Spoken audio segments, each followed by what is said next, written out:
नमस्कार, मी श्रीकांत खांदवे. तुम्ही पाहत आहात लेट्स अप मराठी. आज आपण दिवसभरातील 10 महत्त्वाच्या घडामोडी जाणून घेणार आहोत. चला तर वळूयात या घडामोडींकडे. मुंबईसह राज्यभरात जोरदार पाऊस बरसत आहे. यामुळे चाळीसगाव औरंगाबादेत ढगफुटी झाल्याचं पाहायला मिळालं.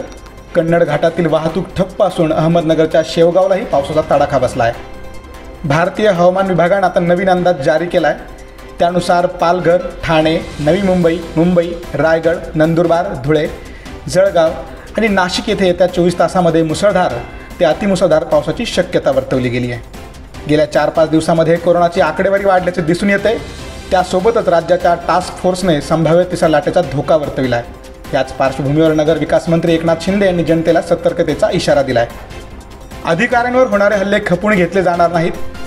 ठाण्यातील सहाय्यक महापालिका आयुक्त कल्पिता पिंपळे यांच्यावर हल्ला करणाऱ्या फेरीवाल्यावर कडक कारवाई करण्याचे निर्देश नगर विकास मंत्री एकनाथ शिंदे यांनी दिलेत.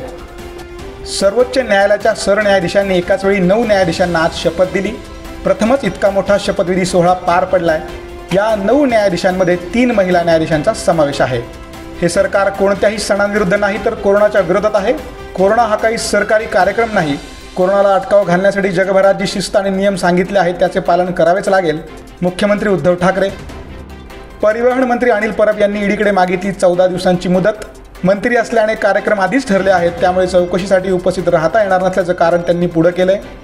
मुख्यमंत्री उद्धव ठाकरे यांच्याबाबत आक्षेपार्ह विधान केल्याप्रकरणी केंद्रीय मंत्री नारायण राणे चौकशीला गैरहजर.